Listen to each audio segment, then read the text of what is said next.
Vito Gioia didn't go to Las Vegas to be brave. He went because someone had to. The city in 1968 still smelled new at night. Fresh asphalt baking off the heat, hot metal, cigarette smoke sweetened by cheap perfume, and the faint, chlorinated breath of hotel pools. Neon hummed like a living thing. In the distance, the desert sat quietly, pretending it wasn't listening. Vito stepped out of McCarran with one suitcase, one suit that didn't quite fit the season, and a name he didn't say out loud unless he had to. Gioia. Back east, the name could open doors. Out here, it got you watched. A cab driver with sunburned arms glanced at him through the rearview mirror. You here for fun? Vito smiled like he'd practiced it. Work. The driver laughed once, a sound that ended too fast. In this town, those are the same thing. Vito didn't answer. The strip slid by in a ribbon of light. Caesar's was still a rumor in the sand. The Stardust, the Flamingo, the Sands. Temples to luck, dressed in glamour, built on ledgers and quiet threats.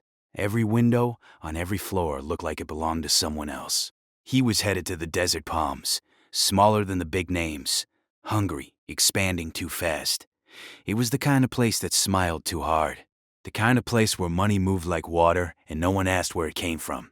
Inside, the air conditioning hit him like a slap. Dealers in crisp sleeves, cocktail waitresses with tired eyes, and perfect posture. The clatter of coins was constant, like an invisible rain. At the front desk, a young clerk checked his ID and swallowed a nervous little gulp. "You're in room 1614, Mr. Gioia." Vito took the key. "Thanks." The clerk leaned in, lowering his voice like he might get arrested. "You're not supposed to be here." Vito looked at him and kept his expression gentle. "That's what my mother said when I married my whore wife, Cindy." He walked away before the kid could decide if that was a joke. In his room, Vito set the suitcase on the bed and opened it. Inside wasn't much. Shirts, socks, a shaving kit, and a folder that looked like it had been folded and unfolded 100 times. He pulled the folder out, laid it on the desk, and stared at the first page. Desert Palms, cash drop records versus bank deposits, discrepancy patterns. Numbers didn't lie. People did. A soft knock came at the door. Vito didn't reach for a gun. He didn't carry one in town if he could help it. Guns made things louder. Vito preferred quiet. He opened the door. A woman stood there in a navy dress, hair pinned up like she had a reason to keep her neck protected. Late 20s, maybe? Eyes the color of dark coffee that had been left to cool. "You're Vito," she said. "And you are?" he asked. "Lena Marquez? I keep the books." "Then you're the bravest person in this building," Vito said. She didn't smile. Brave is what people call you when they want you to do something stupid. Vito stepped aside and let her in. Lena didn't sit. She paced once, as if the carpet might have been wired. They're skimming, not the little skimming, the real kind, the kind where a casino bleeds money and still somehow grows. Vito nodded. "I know." "Then why are you here?" she snapped, and her voice cracked on the last word. Vito studied her. People got scared in different ways. Some went quiet. Some got angry because anger felt like control. "I'm here because someone inside your house is asking for help," he said. "And because my friend back in Detroit is dead." That stopped her pacing. "My brother," Vito added. He didn't say the word brother like it was a weapon. He said it like it was a bruise. It was his brother from Mount Elliott, Ahmed Royal, Bob Royal's cousin. Lena's eyes softened. "Just a fraction. I'm sorry." "Don't be," Vito said. "Be useful." She exhaled, long and controlled. "Okay. Useful. There's a room downstairs, sub-basement. No cameras, only 2 people have keys. The head of security, Sonny Fazio, and Mr. Ralston." "Owner?" Vito asked. "Face," Lena corrected. "The owner's a collection of men who never sign anything." Vito nodded again. He'd met men like that his whole life. Men who smiled on the surface and kept their violence in the pockets of other people. Lena reached into her purse and pulled out a small, spiral notebook. She handed it to him like it was radioactive. "I wrote down the numbers before they could disappear," she said. "But once you start looking, you can't stop. That's how they get you. They make you part of it." Vito flipped through the pages. Dates, amounts, initials, patterns like fingerprints. "This is good," he said. "It's a death sentence," Lena whispered. Vito closed the notebook and looked at her. Then we don't use it like evidence. She frowned. What do you mean? Vito's voice stayed calm.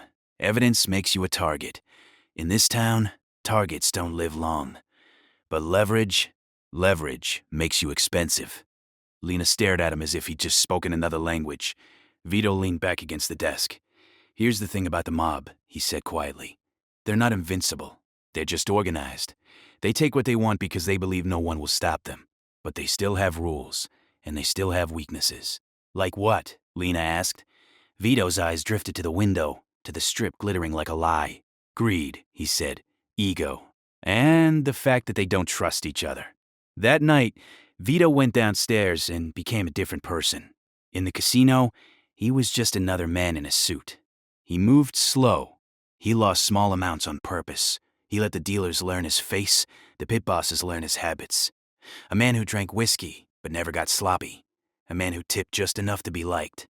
A man who looked like he belonged. He sat at a blackjack table near the far wall where the music was a little too loud and the lighting made everyone look like they'd been awake for 3 days. That's where Sonny Fazio liked to stand, hands clasped behind his back, eyes scanning like a guard dog. Sonny's gaze landed on Vito and lingered. Vito felt it like a touch. He didn't react. He waited until the count got ugly. Bad cards, bad luck. The kind of street that made a man sweat. Then Vito stood, and Sonny moved. Mr. Gioia, Sonny said, sliding close like they were old friends. Enjoying yourself? Vito smiled. Sure. I just don't like the way your dealer looks at me. Sonny's grin was all teeth. That's because he can tell when someone's counting cards. Vito's smile didn't change. If I was counting cards, I'd be winning. For a second, Sonny's eyes narrowed. Then he laughed, loud and performative, and clapped Vito on the shoulder. You got a mouth on you, Sonny said. Come on.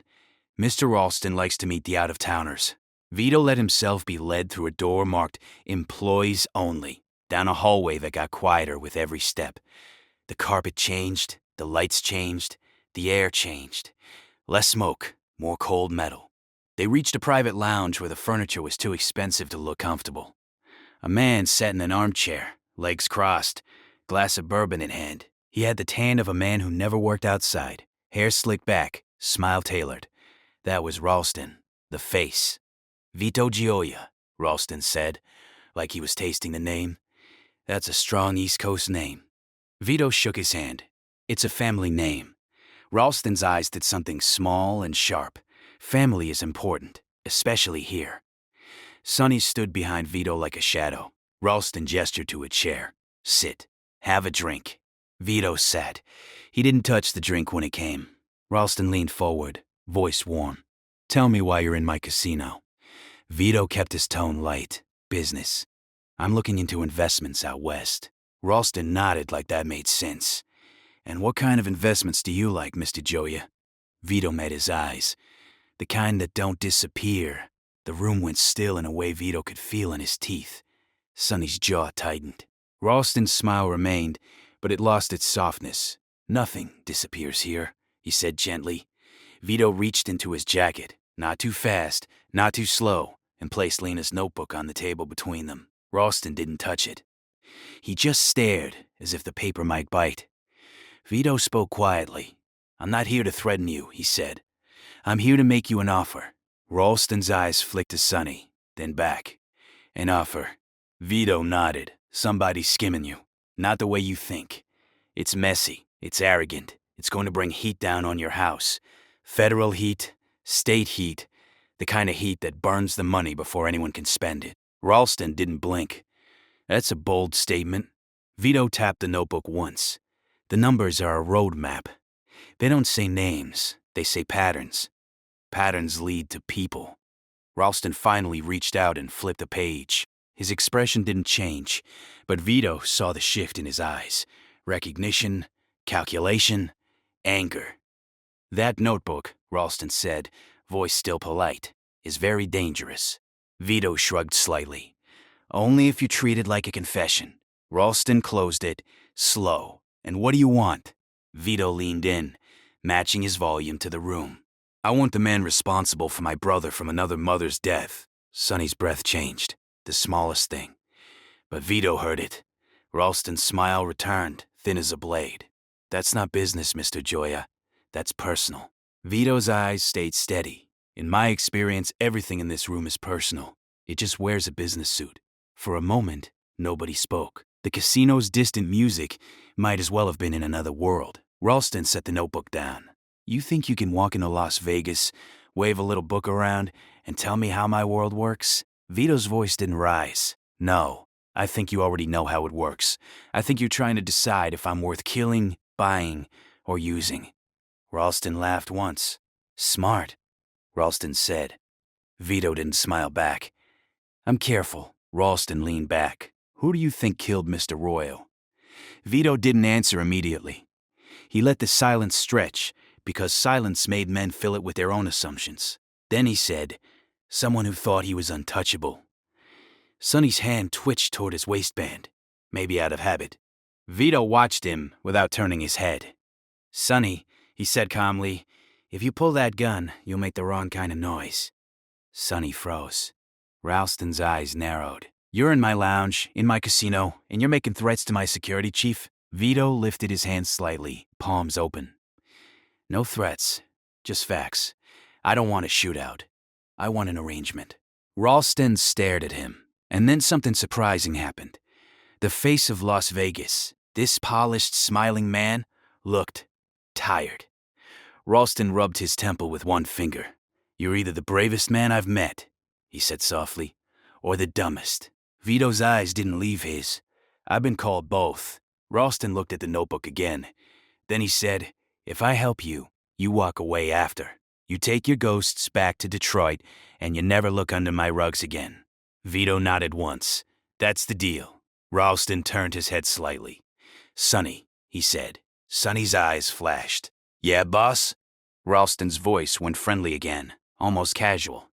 Get Mr. Joya a drink he'll actually want, and tell Eddie to come up here. Sonny didn't move. Ralston's smile sharpened. Now, Sonny's face shifted. Anger, confusion, then something like fear.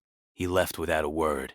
Lena's notebook sat between them, like a third man at the table. Ralston watched Vito carefully.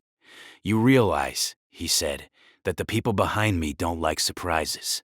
Vito nodded. Then don't let them have one. Ralston's eyes narrowed. You're not from the Bureau. No. Not here to take the whole thing down. Vito's voice was low. I'm here to take one thing down. Ralston studied him a long time. Then he leaned forward just enough to share a secret. In this town, he said, you don't beat the mob by punching it. You beat it by making it turn on itself. Vito's mouth twitched, almost a smile. That was my plan. Minutes later, the door opened and a man stepped in. Thin, slick-haired, eyes always moving. Eddie. A runner. A bagman. The kind of guy who would have been invisible if he didn't sweat so much. Ralston stood. Eddie, he said warmly, this is Vito Joya. He's going to ask you some questions. Answer them. Eddie glanced at Sonny when Sonny returned to the doorway. Sonny looked like his whole world had shifted half an inch and he didn't know where to put his feet. Eddie swallowed. Questions about what? Vito looked at Eddie and spoke with the same calm he used on the blackjack table, in the lounge, in his own grief. About a man who died in Detroit, Vito said, and about where you were the night you thought nobody was watching. Eddie's eyes darted, his mouth opened, closed. Ralston's voice, still polite, carried a warning like perfume. Answer him. Eddie's shoulders sagged. In that moment, Vito understood something important. The mob wasn't a monster. It was a stack of men. Men who wanted money. Men who wanted to respect. Men who wanted to feel safe. Men who were terrified of being the one left holding the bag. Vito didn't need to fight all of them. He just needed to pull one thread. Later, much later, when the sun came up pale over the desert and the strip looked like a tired woman without her makeup, Vito stood outside the desert palms and breathed air that didn't smell like smoke. Lena joined him, eyes rimmed red, hands shaking slightly. Is it done? She asked. Vito stared at the horizon. Not finished, he said, but started. She hugged herself. What happens now? Vito put on his hat. Now, he said, They clean up their own mess, quietly, because the alternative is worse. Lena looked at him like she couldn't decide if he was a hero or a disaster. Vito gave her the notebook back. "I don't want it," he said. Her eyes widened. "Why?" Vito's voice softened. "Because you're going to leave this town with clean hands. You're going to find a place where numbers are just numbers. And if someone asks you about Las Vegas, you tell them you never saw a thing." "And you?" she whispered. Vito's gaze stayed on the desert. "I'm going to make sure my brother's ghost stops pacing." Lena hesitated. "They'll come for you." Vito finally smiled. Small, real, tired. "Let them," he said. "This is the thing about me, Lena. I don't gamble." He walked toward his car as the city behind him blinked itself back to life, neon warming up. Music starting again. Vegas doing what Vegas did best, pretending nothing happened. But somewhere under the glitter, a quiet panic had begun to spread, because one man with a notebook and a calm voice had reminded the whole machine of something it hated to admit. It could bleed, and Vito Gioia had come to make sure it did.